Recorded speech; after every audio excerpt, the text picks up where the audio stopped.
Hey, what's up, y'all? This is B. Cox from The Vault. Now, have you ever wanted to start your own podcast, or you're ready to start one right now, but you're not really sure where to start, what to do, when to do it, how to do it, and what direction to go in? Well, if that's you, look no further. I'm starting a podcast roadmap workshop. Call it the Podcast GPS, where you can learn a proven system that will be both effective and efficient. It will take you from that idea of having your own podcast all the way right up to your podcast launch. I know that the system works because it's the same system and roadmap that I use to grow the two podcasts that I produce and host to a combined 8,000 to 10,000 downloads monthly. That's all starting with no equipment, no mega marketing experience, no sponsors, and no corporate machine backing our efforts or bankrolling our operations. It's a 6-week course, and at the end of the boot camp, you will have all the following: a proven system for creating and planning episodes, an equipment list that aligns with your capabilities and won't break the bank. You'll understand what an RSS feed is and where to host your podcast.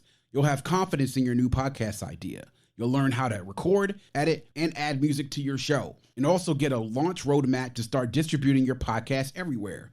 And what else do you get? You'll have a proven formula for growth and engagement that led us to our success. You'll know exactly what equipment you need that fits your budget. You'll learn time-saving skills to consistently release episodes and plan ahead. You'll also have live weekly sessions with me and real-time answers to your questions in a hands-on live workshop. And you don't need any technical expertise or recording experience to get started. And to sweeten the deal, I'm throwing in the following bonuses for all Podcast GPS enrollees. You'll have access to my royalty-free music library to use within your podcast without worries of copyright claims or expensive lease terms. You'll have my secret episode planning workbook that will help you plan your episodes and set up your recording and production schedule. It makes episode planning super easy. And all course enrollees will be entered into a drawing to win a free USB microphone to get you started. Now, most courses of this caliber are charging thousands of dollars for this content and will get you no closer to starting a podcast than you are right now. But guess what?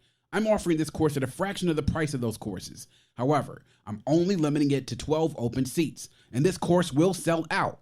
Do you want to be left out in the cold or wandering with no idea where to start? If not, you want to act now. And if you're ready to get started and want to start this journey, visit us at vaultclassicpod.com/podcastgps to schedule your free consultation today to talk about starting your journey now. Welcome to the Vault Podcast, classic music reviews, presented by IV Creative.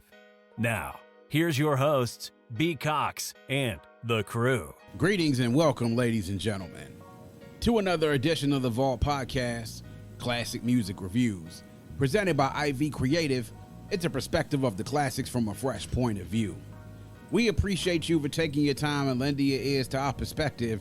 You could be anywhere listening to anything, but you're right here with us, so we thank you. With you today is yours truly, B. Cox, and with me, reunited once again with the crew. Of course, first off, we have my man. He is the creator and host of the Raw Sex Podcast, none other than Cousin Damo, a.k.a. Dominique Marks. Make sure y'all checking out the Raw Sex Podcast each and every Friday. My man is starting to get back out there. He's done a couple of lives, was on with the Ladies Pitch Podcast and Bad Decisions, was also on Bet the House. Y'all make sure y'all check that out. And of course, we've had plenty of good episodes, and of course, we just crossed the 100 episode plateau. We're on and rolling to this year, so make sure y'all follow Raw Sex Podcast on Instagram and Raw Sex Podcast 1 on Twitter. He's always a great follow, so make sure y'all check out the show and follow him on social media. And as well, we have my boy here, J.O. in the place to be. Gents, thanks for joining me once again. I want to give a shout out to all the listeners out there. We have grown a significant amount in this new year, so the word is definitely starting to get out there. I want to thank all the fans always for continuing to support the show and also getting the word out there. Seeing significant moves on our Audio Mac account with listeners from Ghana, from South Africa, from Nigeria, as well as the United States. So please continue to keep showing us love. Also, shout out to the Caribbean listeners out there in Jamaica. I see y'all out there listening on Audio Mac. Continue to show us love and spread the word. Thank you very much. And as you hear in the beginning, you can always support the show two ways. One, joining our private Facebook community, the Vault Podcast Record Club. Every single week, we got things going on in there, discussions. Come there to be a part of it. You can join, answer a few questions, and you're in. And then always the Buy Me a Coffee, which you can get on our website and also in the show notes as well. It's buymeacoffee.com/Vault Classic Pod. There you can support the show with a small donation. If you like what we do and want to continue see us doing what we're doing, then go there, drop a donation, show us some love so that we continue to open the vault. As we always say here on The Vault, our motto is hashtag open the vault, hashtag nothing but the classics of MBTC. And guys, we're going to go back. Of course, we're doing the years of 92, 97, and 02 this year on The Vault. So we're going to go back to 1997. And the album that we're going to cover today is an album that, when we talk about these, albums that shift the ground, that shift the landscape, this is definitely an album that qualifies underneath that description. And it was an album that when it came out, I want to say that it really shifted the R&B landscape and helped to push further that concept of neo soul, which Keter Massenburg talked about in the early 90s to mid 90s, that really pushed that genre to the forefront. And she was the one that was responsible for that. So of course we're going to go back 25 years ago to 1997, and we're going to go to the debut studio album of Erykah Badu, Baduizm, released on February 11th, 1997 by Kedar Records and Universal as well. Particulars about Baduizm was recorded between January and October 1996. It was recorded at a number of different studios, among them Sigma Sounds and Ivory Studios in Philly, Battery Studios in New York City, and Dallas Sound Lab in Dallas, Texas. Runtime of 58 minutes and 15 seconds. Producers on here, you have Maduku Chinwa, Bob Power, The Roots, Richard Nichols, James Poyser, Tone the Backbone, Robert Bradford, Ike Lee III, Jaborn Jamal, Erykah Badu herself as well. So quite a number of different producers working on this album. Of course, a large portion of the album was live instrumentation, known for its unique sound. The singles from Baduizm, On and On, which was released at the end of 1996, the beginning of 1997, which really got everyone into the album. Also, Next Lifetime, which was released later on in the spring of 1997, which even catapulted the album into a bigger spotlight. Other Side of the Game, which was released in September of 97, and Apple Tree, which was released in 1998. Now, guys, Baduizm. We did an Erykah album already on this podcast. About a year and a half ago, we celebrated the 20th anniversary of Mama's Gun, which came out in November of 2000. Well, this was the first album that Erykah came out with. So this was definitely something that I would say changed things quite a bit. And I say that because of, I would say music is very influential in influencing the trends as far as when it comes to whether it's, fashion or hair or even temperaments and amongst men or women. It influences in so many different ways that we don't think it, that we wouldn't think it would initially.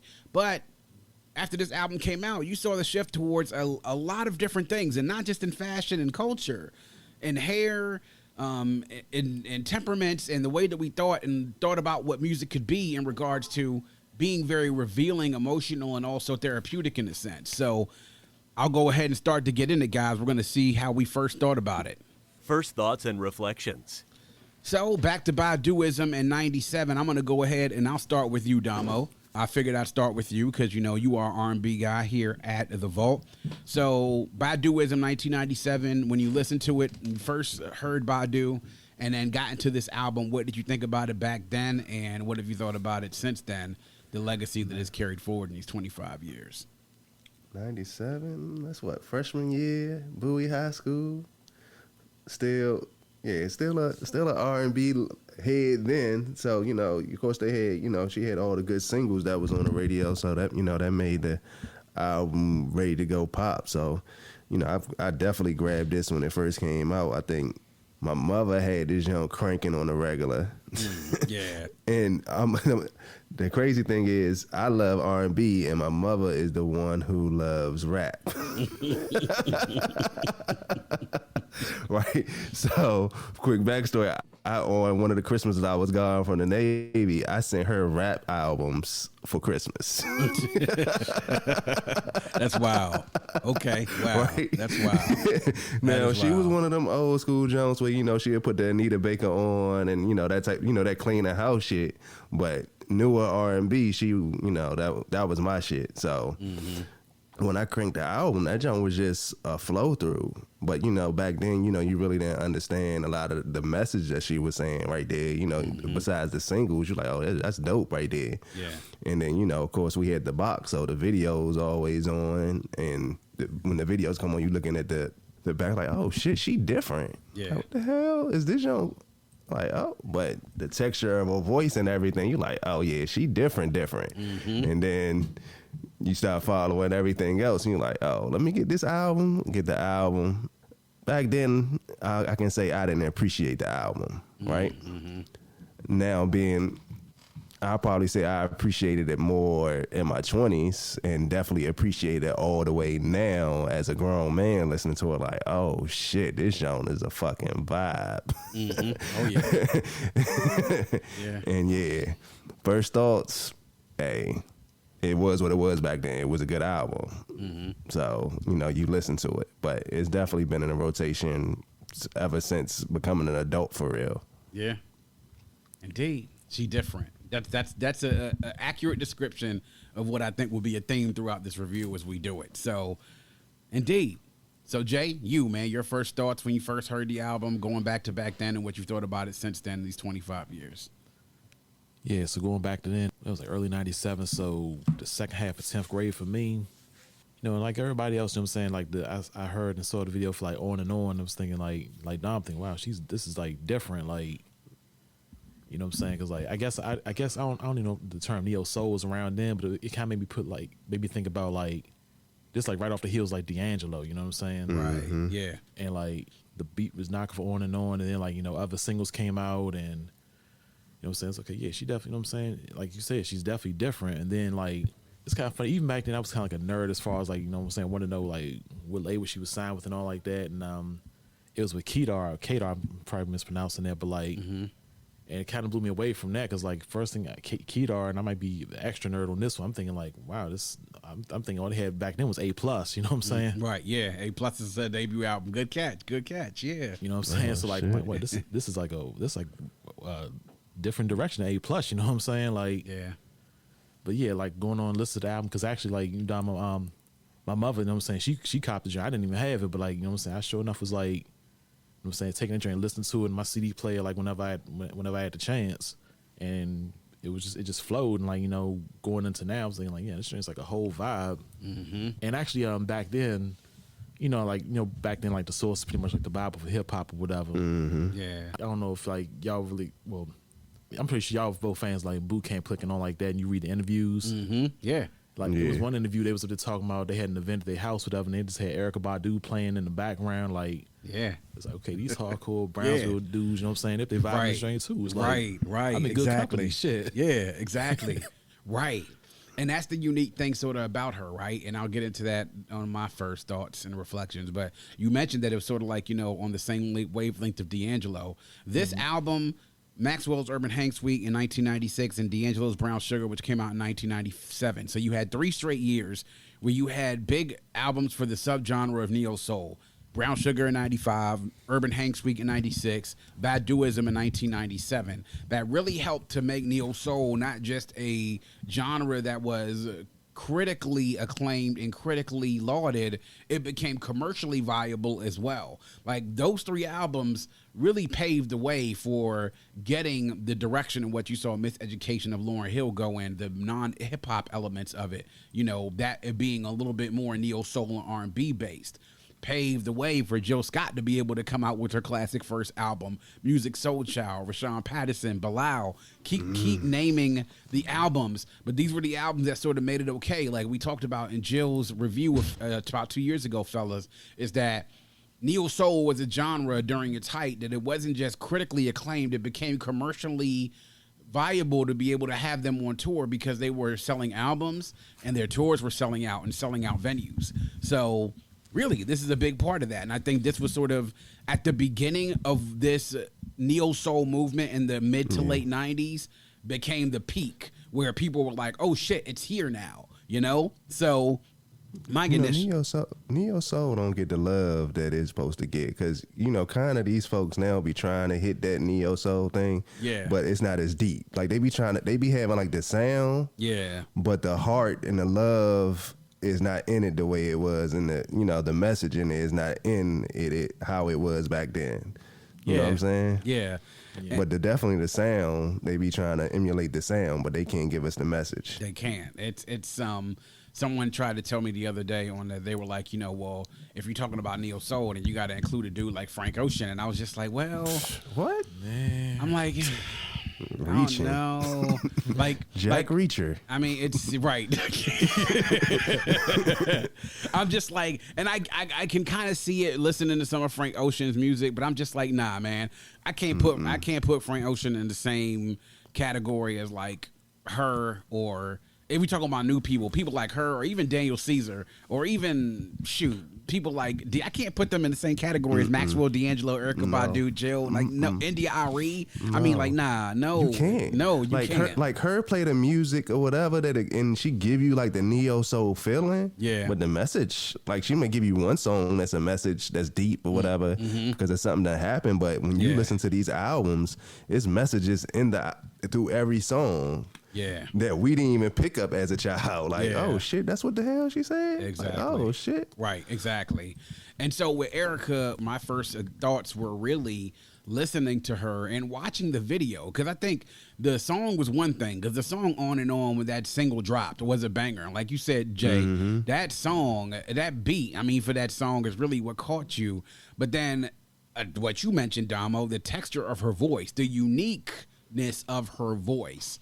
It was like, then you couple that with the image of the head wraps and the, less than glamorous clothes, but the creativity of her videos. It's like it gave you something to really hold on to. What it did is that it gave you something that was just like, damn, this is new. It was like when you go to the restaurant or something's new on the menu, you try it, and it's just like, you know what? I'm used to getting this from the menu or this from the menu. This is the first time I had this. But you know what? I've never had this before, but this is damn good. This is damn good, and I want more of this when I come in. And that's really what she gave us. So On and On is what kind of hooked everybody. But I think more than anything else, what kind of looped all of us in were the other tracks on the album that when the album came out, we dug into the album that grabbed us too. It was hearing a song like Apple Tree and hearing the sort of vulnerability and the message in the song like Other Side of the Game. It was like understanding and knowing that everybody had that feeling of a song like Next Lifetime. What Erykah gave us was something that uniqueness where people young and old could both appreciate it. You mentioned, Jay, Boot Camp Click playing their stuff in the background with them being together. Your mother, Damo, wanting to play the album. Your mother, Jay, wanting to play the album. My mother liking the album and my father liking her music. So it was something that our parents could like and appreciate because there was the uniqueness in her voice. Like her sort of having that singing style, that bluesy singing style, sort of just like that comparisons that we give her. Everybody compares her to Billie Holiday with her voice, It was bluesy, it was jazzy, but then the music was hip hop. So people from our generation could vibe with it as well. And that was the unique selling proposition of Erykah Badu, is that her music is something that people older than us can appreciate because it reminded them of music from their days. And it was just hip hop enough to be able to keep us interested because that's what we were listening to at the time. So she was kind of hip hop without looking hip hop. And I was reading an article and it mentioned that, the thing that was different with Erykah Badu is that she looked different than different R&B women. R&B women in the mid-90s, late 90s, all kind of had, they didn't all look the same, but they had a similar look, though. They kind of dressed the same, hairstyles were the same, makeup and everything else were the same. But here she came out with this head wrap on and these dresses that were like, literally like, the everyday shit that your girl or your mother or your sister might wear around the house. And that whole Afrocentric vibe is like everything kind of clicked with her. It was like you couldn't think of a better moment where all the factors could come together and hit right at the same time. Like you could hit, you could play the lottery 1,000,000 times and never win. You could try something like that and only hope to hit it, but it hit. It really did hit. So without the ones like you who work tirelessly to keep things running, everything would suddenly stop. Hospitals, factories, schools, and power plants, they all depend on you. No matter the weather, emergency, or time of day, you're the ones who get it done. At Grainger, we're here for you 24/7 with supplies and solutions for every industry and access to product specialists ready to help. Call, clickgrainger.com, or just stop by. Grainger, for the ones who get it done. That album sort of, yeah. Oh, well, I mean, that goes without saying. And that is just part of the allure of Erykah Badu, as we came to find out. I mean, and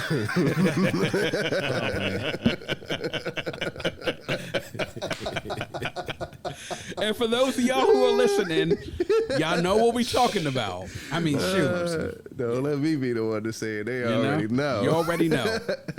We're going to say... She done bottled it up and sold it in 2021. Exactly.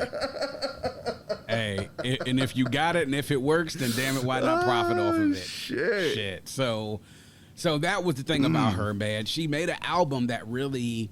When we talk about classics, we talk about things standing the test of time. It was something that it was like, okay, something like this can't get old. Why? Because it's something that's been done, has been successful, and it's something that's successful now that will last forever. We appreciated the music, but then we also appreciated the messages we got older. Like, I listen to this album frequently, and I think every time that I listen to it, I pull a new message or new lesson from it. And that's what music really is supposed to do. It's supposed to grow along with you. And when you get classics, that's what happens. Classics grow along with you, and you understand them even more the older that you get. So those are my first thoughts, man. And, I really want to get into this track list, so let's go ahead and get to it. Highlights and lowlights. All right, so I'll go ahead and start with you, Jay, man. What were your highlights and any lowlights, if you had them, from Baduizm? So, of course, On and On, Other Side of the Game, Apple Tree, Next Lifetime, certainly just for the simple fact I love how they flipped that Summer Madness sample. And she made it like, like hers, I always like when artists could do that. Yeah. 4-Leaf Clover, and definitely that Afro skit, like, you know what I'm saying? Because, like, back in the day when I was rock Afro, that was it was a very relatable song. Make sure you had your shit picked out. You know what I'm saying? Because it would look flat on one side, so. Yeah. Flat on one side. Yeah. Rim Shot, as far as like another highlight. Low lights, wouldn't really say it was a low light, but I was indifferent about it. I guess the song Drama. Really? Yeah, Okay. I mean that like that it was wacko, you know what I'm saying? Like I just didn't really. It was like I just didn't really care either way. Wow. Okay. Interesting take. Very interesting take. Damo, what about you? Highlights and lowlights.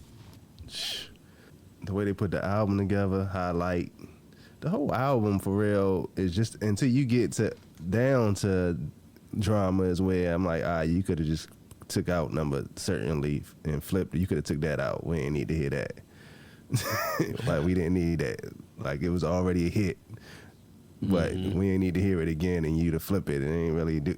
Maybe it'll work on a live show. Because you remember MTV used to do the Unplugged or whatever. Did she ever do an MTV Unplugged? She didn't do an Unplugged, but remember she had that. Remember she had that live album was where everybody heard Tyrone for the first time because she did the song for the. Because remember the recording, she was like, sisters, how y'all feeling? Brothers, y'all all right? Whatever. You know what I'm saying? She was like, I want to share something with y'all. I'm sensitive about my shit. So when she did this, it was like she was, I guess, recording it and performing it in front of that audience, and probably one of the first times she's performed it in front of an audience. So that live, she came out with that live album where she did a lot of these tracks. So she didn't do an Unplugged, but she did do a live album that came out, I think, not too long after this album came out. And it was a hit. It was sold almost as much as this one did because the crowd reactions of people to her songs and her live performances were something that was another element to her that was still unique as well. So the whole album to me is until you get down to there, like you could have just took that out. I don't know, maybe nowadays they probably would have took that joint out because they be giving you seven song albums. So maybe they felt like we need to throw this in here to make some more time or something. So let's throw this in here, flip. But they could have kept that joint out. So yeah, I think it's really no skips for real until you get to there. Like I don't need to hear this again in the flip. Like I left the original, I don't need to flip. But yeah, from the intro to the outro, you could just throw this joint on, and if I was still smoking back in the day, this would be one of the joints I smoked to, and having a joint over at the house and just roll that thing up, vibe out, cook. Yeah, indeed. Yeah, and cook. There you go. Vibe out, smoke, and cook. That is a good combination right there. And that's exactly what this sounds like I would do. If this was like a Sunday afternoon, if I was going to sit there, smoke a J and then cook and enjoy my afternoon, this would be an album that I would do that to. You know what I mean? So to your point, Jay, in that point, Boot Camp Click saying they was listening to that joint, I'm pretty sure there was a few rolled up while they was listening to that joint. You know what I mean? Knowing boot camp click. You know what I mean? So, yeah. So, my highlights. Obviously, to me, it's the whole album. But, I mean, to me, Rimshot, for Rimshot not to have been a full-length song, it really has carried on. And it's like people are loving, like, the Rimshot intro and outro has carried on in a long, long way. All the singles, I mean, On and On, like I said, is what brought everybody in because it was the song, but then it was also the visuals and, you know, the visual and the video really starting to keep you in. The song that I think really kind of roped everybody in and got us emotionally invested in the album, and y'all can agree with me or disagree with me, was Next Lifetime. I mean, I think when that single came out and when everybody sort of heard that song and got involved in it for the first time, and that video itself was something else that took us on a journey as well, because she had the video where she started out prehistoric times that she was with Andre, and Pete was the guy who was sitting there wanting to be with her. Then they go to the 60s and she was with Pete in the next lifetime, and Meth was the guy that she wanted to be with and wanted to be with her. Then they go to the future, and then Meth is the man that she's with. So, but the message of the song Next Lifetime is a situation I think a lot of people have been in. You know what I mean? Especially even from the intro. Like, my man basically put his feelings out there. She was just like, you know, I'm in a relationship. Like, you know, situation. You know, I'm in a situation. You know this. He was just like, whatever I got to do, I'm going to do, you know? And that dilemma is something I would think that, well, one, I think the reason why I think the song was so successful is because I think that's a situation a lot of women found themselves in. You know what I mean? And then, but then guys could relate to it too, because the guys that are certain, you know, dealt with that to a certain extent as well. So it was a popular song because of the messaging, and it really drove some sort of emotions with people. So that's really what moves us with music, are emotions. But then getting into other songs like the deep album cuts, even a album cut like Certainly. You know, the messaging saying, you know, who told you to fall in love with me? Certainly not me. You know, it sort of speaks to, I want to say at its base speaks to like a savageness, you know, almost like, you know, who told you to do this or told you to do that? Not me. It certainly wasn't me. So, again, another looking for no love affair. Right, exactly. But then but then I also think you get into, like, you know, songs like Four Leaf Clover, No Love, Drama, and sometimes even certainly the Flipped It version, you sort of get that hip hop element very heavily in those type of tracks. You hear the hip hop influence, and sort of like what would get hip hop heads really getting into her if you were only in it for the hip hop aspect of it. But to me, my favorite song on this album has to be Other Side of the Game. Produced by The Roots. It's just the video itself obviously took us on a journey, and that's what all of our videos do. I feel like they take us on a journey. But that song and this message about being with somebody and them sort of being in hustling, being involved in something that, you know, but knowing that it's necessary in order for you all to be able to live. But there are dangers that come along with being in the game and what those dangers can bring. So, like, listening to that song, even now to this day, I kind of just, you know, I'm amazed about the storytelling that she tells in that particular song. Other Side of the Game definitely is a dope track, man. But honestly, I don't think there's anything on here I would skip. Unlike, you know, the Certainly, Flipped It, I liked it because, again, like you said, Jay, that Summer Madness by Kool and the Gang has been flipped and has been sampled by a lot of different people. And every time you get out there, sometimes you sound like, oh, that's Kool and the Gang, Summer Madness. But I like the way that they did it here, the way that they sampled it. I love the way, like you said, she sort of made it her own. I actually think Drama is actually one of the deepest songs on here. And the messaging in Drama is really what caught up with me, man. So nothing I would skip here. I really think, though, when listening to this, the fact that you think that it's a longer album than it is, but you can get all this in under an hour. You know, this whole album from track 1 to track 14 is under an hour, and that's right at the sweet spot, I think, before they started getting albums that were like an hour and 20 minutes, almost an hour and a half. So it's like, it's right at the sweet spot for me. That was another highlight as well. Just the right length of time. Yeah. So, you know, we were talking about this, and we also said the influence that this album had on people. And, you know, she had, you know, it wasn't just the music with her, it was the artistry. It was, you know, the head wraps and the dresses. It was, you know, the fact that she sort of carried herself in a way that, you know, and it wasn't just like she made it as though she was perfect. I mean, she was very revealing in a lot of the things she talked about in her music, and that we learned about her later on, about the things that she went through. But, you know, after this, start seeing a lot more head wraps, you know? More natural hair. A lot more natural. I mean, women are having natural hair, but I really think we saw an uptick in that after Erykah Badu came out. A lot more natural hair. Women either want to wear their hair out or wanting to have it in dreadlocks or twist. Me and Jay can talk, you know, when with the advent of her and when eventually neo soul became a lot more popular as a subgenre. When we were in school, we saw women with head wraps. We saw natural hair. You know, we saw more weed smoking. We saw essential oils and butters and, you know, and all the unks and everything else that did imagery that neo soul and that mainly what she brought individually as a person and what the genre brought overall to people. It really kind of sparked that, I don't know, that sense of sort of like Afrocentrism, I guess you could say, because she was, you know, and the thing is that we notice about her now as hood as she could be, you know what I'm saying, being originally from Brooklyn and then being raised in Dallas, you know what I mean? But she really kind of gave us that sense of, you know, that black is beautiful sort of vibe, you know what I mean? And I don't know if y'all sort of had any feelings about, you know, that uptick we saw after she came out, what we saw on the different changes of fashion with women mostly, because that R&B genre of like the mid to late 90s, women sort of R&B chicks had a certain look, and women sort of mirrored that look, but they started to mirror her too.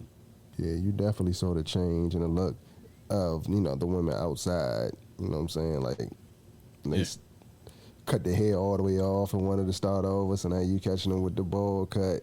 Not the EVE way, with just they want, I'm going natural and I'm cutting all. Like, oh, all right. The big chop. Yeah, the big chops, exactly.